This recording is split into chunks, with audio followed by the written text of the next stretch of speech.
Ya.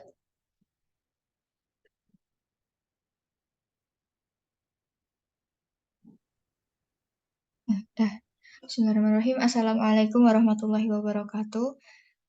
Di sini saya Elisa Alia Anwar dan Aditya Wahyudi Atmaja dari kelompok 11 pengantar ekonomi syariah kelas A akan menjelaskan seputar riba dalam Islam. Lanjut.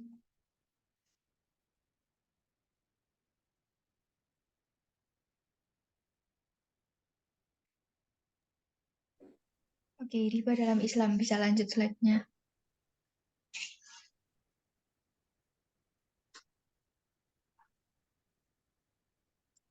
Oke, di sini ada anggota kelompok kami. Yang pertama ada Aditya Wahyudi Atmaja, NIM P05200003, dan saya sendiri Elisa Alia Anwar, NIM P05200020.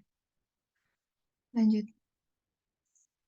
Oke, untuk pembahasannya kita membagi pembahasan tentang riba ini menjadi 3. Yang pertama ada pengertian riba, yang kedua hukum riba dan dalil riba, dan yang ketiga jenis dan contoh riba.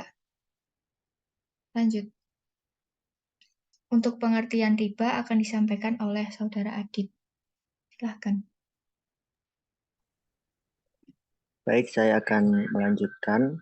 Nah, di sini ada yang pertama pengertian riba.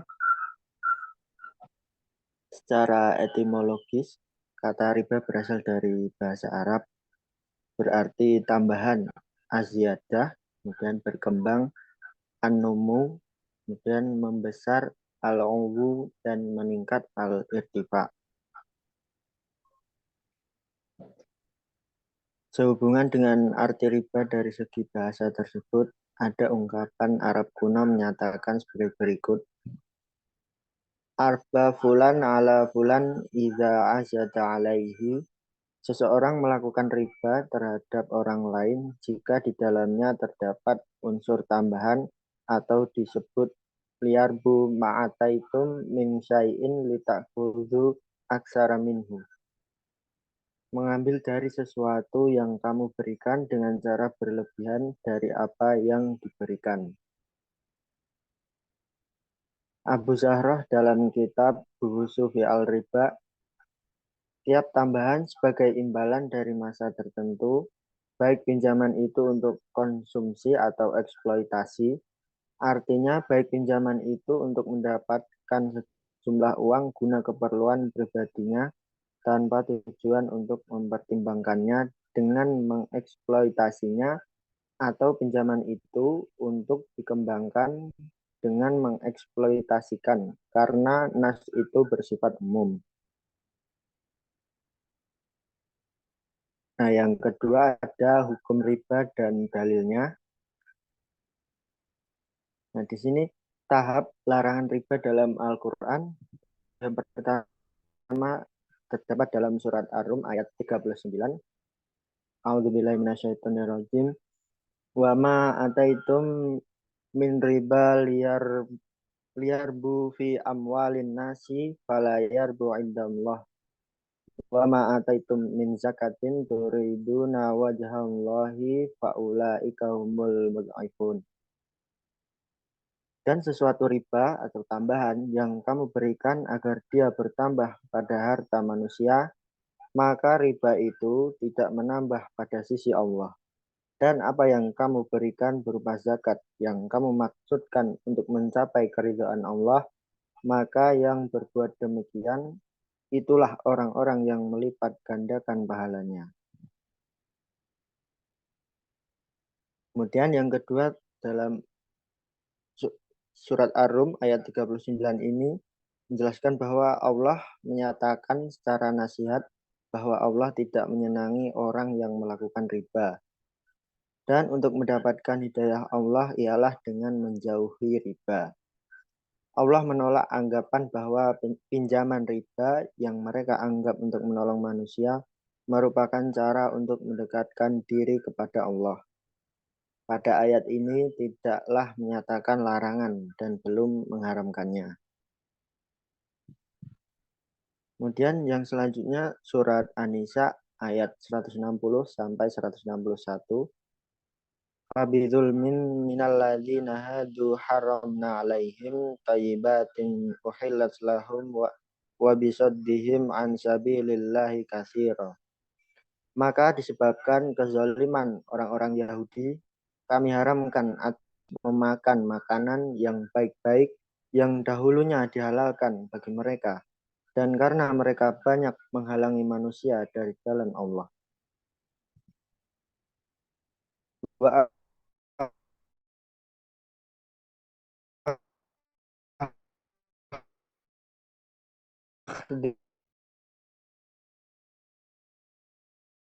amwal kan mereka memakan riba, padahal sesungguhnya mereka telah dilarang daripadanya.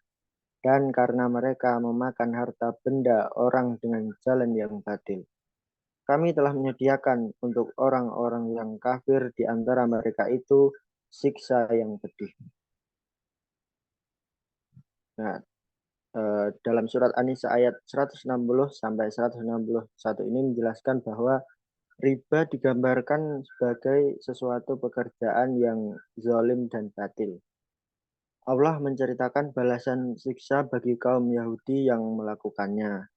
Ayat ini juga menggambarkan Allah lebih tegas lagi tentang riba melalui riwayat orang Yahudi, walaupun tidak terus terang menyatakan larangan bagi orang Islam pernah terdapat dalam agama Yahudi. Kemudian yang ketiga dalam surat Ali Imran ayat 130, ya ayyuhalladzina amanu la ta'kulu riba adhafam mudha'afah wattaqullaha la'allakum tuflihun. Hai orang-orang yang beriman, janganlah kamu memakan riba dengan berlipat ganda. Dan bertakwalah kamu kepada Allah supaya kamu mendapat keberuntungan. Maksudnya Allah tidak mengharamkan riba secara tuntas, tetapi melarang dalam bentuk lipat ganda. Hal ini menggambarkan kebijaksanaan Allah yang melarang sesuatu yang telah mendarah daging, mengakar pada masyarakat sejak zaman jahiliyah dahulu. Sedikit demi sedikit, sehingga perasaan mereka yang telah biasa melakukan riba siap menerimanya. Nah, kemudian yang selanjutnya dalam surat Al-Baqarah ayat 275 sampai 279.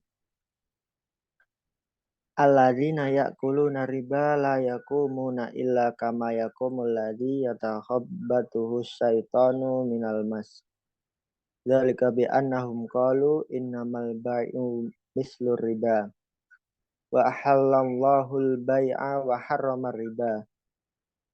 Faman ja'ahu mau'izatun mir rabbih fantaha falahu ma salafa wa amruhu ilallah wa man 'ada fa ulaika ashabun nar hum fiha khalidun. Orang-orang yang makan atau mengambil riba tidak dapat berdiri melainkan seperti berdirinya orang yang kemasukan syaitan lantaran tekanan, yakni penyakit gila. Keadaan mereka yang demikian itu adalah disebabkan mereka berkata atau berpendapat, sesungguhnya jual beli itu sama dengan riba. Padahal Allah telah menghalalkan jual beli dan mengharamkan riba. Orang-orang yang telah sampai kepadanya larangan dari Tuhannya, lalu terus berhenti dari mengambil riba. Maka baginya apa yang telah diambilnya dahulu sebelum datang larangan, dan urusannya terserah kepada Allah. Orang yang kembali mengambil riba, maka orang itu adalah penghuni-penghuni neraka. Mereka kekal di dalamnya. Kemudian yang selanjutnya, yamhaqullahu riba wa yurbis shadaqat. Wallahu la yuhibbu kulla kafarin asim. Allah memusnahkan riba dan menyuburkan sedekah. Dan Allah tidak menyukai setiap orang yang tetap dalam kekafiran dan selalu berbuat dosa.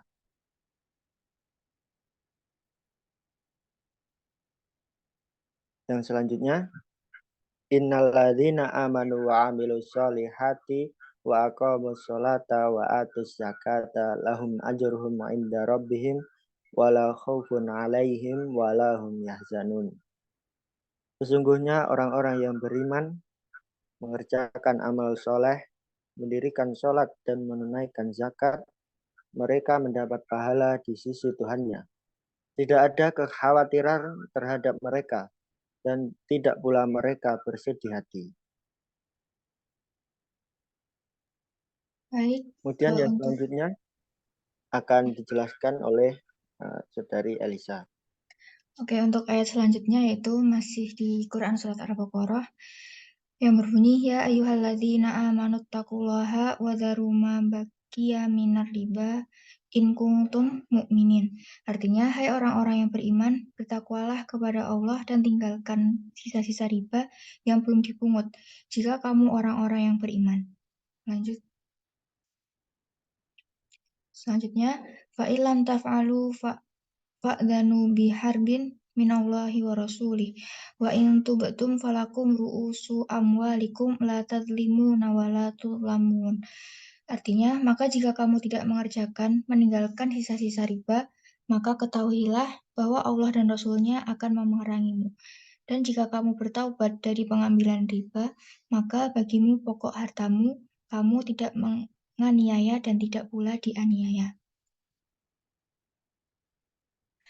Maksud dari Quran Surat Al-Baqarah ayat 275 sampai 279 yaitu pelarangan riba secara tegas, jelas, pasti, tuntas, dan mutlak, mengharamkannya dalam berbagai bentuknya dan tidak dibedakan besar kecilnya.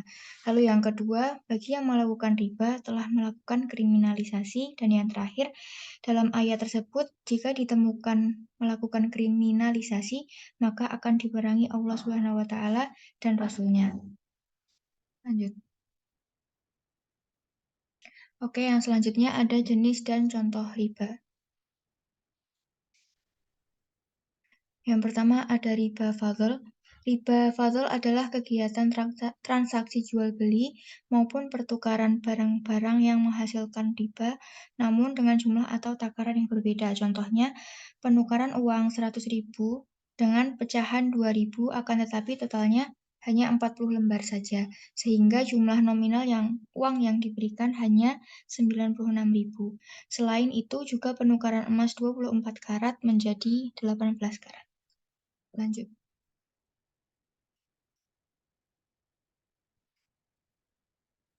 Yang kedua ada ribayat. Ribayat adalah hasil transaksi jual beli dan juga penukaran barang yang menghasilkan riba maupun non-ribawi. Namun waktu penerimaan serah terima kedua barang tersebut mengalami penundaan. Contohnya, penjualan motor dengan harga 12 juta jika dibayar secara tunai dan 15 juta melalui kredit. Baik pembeli maupun penjual tidak menetapkan beberapa nominal yang harus dilunaskan hingga transaksi berakhir. Lanjut.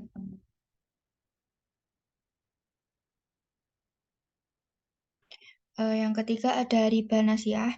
Riba ini adalah kelebihan yang didapatkan dari proses transaksi jual beli dengan jangka waktu tertentu. Adapun transaksi tersebut menggunakan dua jenis barang yang sama, namun terdapat waktu penangguhan dalam pembayarannya. Penukaran emas 24 karat oleh dua pihak yang berbeda. Saat pihak pertama telah menyerahkan emasnya, namun pihak kedua mengatakan akan memberikan emas miliknya dalam waktu 1 bulan lagi. Hal ini menjadi riba karena harga emas dapat berubah kapan saja. Lanjut. Lalu ada riba qard. Riba ini adalah tambahan nilai yang dihasilkan akibat dilakukannya pengembalian pokok utang dengan beberapa persyaratan dari pemberi hutang. Contohnya, pemberi hutang 100 juta oleh rentenir namun disertai bunga 20% dalam waktu 6 bulan. Lanjut. Selanjutnya ada riba jahiliyah. Riba ini adalah tambahan atau kelebihan jumlah pelunasan hutang yang telah melebihi pokok pinjaman. Biasanya hal ini terjadi akibat peminjaman tidak dapat membayarnya dengan tepat waktu sesuai perjanjian. Contohnya, peminjaman uang sebesar 20 juta rupiah dengan ketentuan waktu pengembalian 6 bulan. Jika tidak dapat membayarkan secara tepat waktu, maka akan ada tambahan utang dari total peminjaman. Lanjut.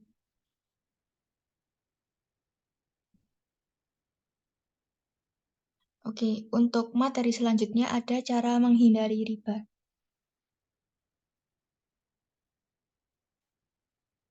Next.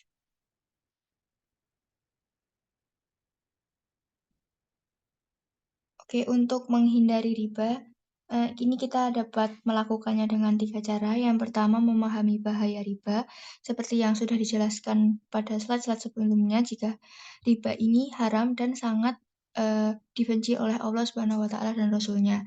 Lalu yang kedua, memindahkan tabungan ke bank syariah. Dan yang ketiga, selalu bersyukur. Lanjut. Oke. Kesimpulan dari materi ini adalah riba dalam Islam adalah haram. Hindari perbuatan yang haram karena Allah membenci perbuatan yang haram. Jauhkanlah diri dari riba.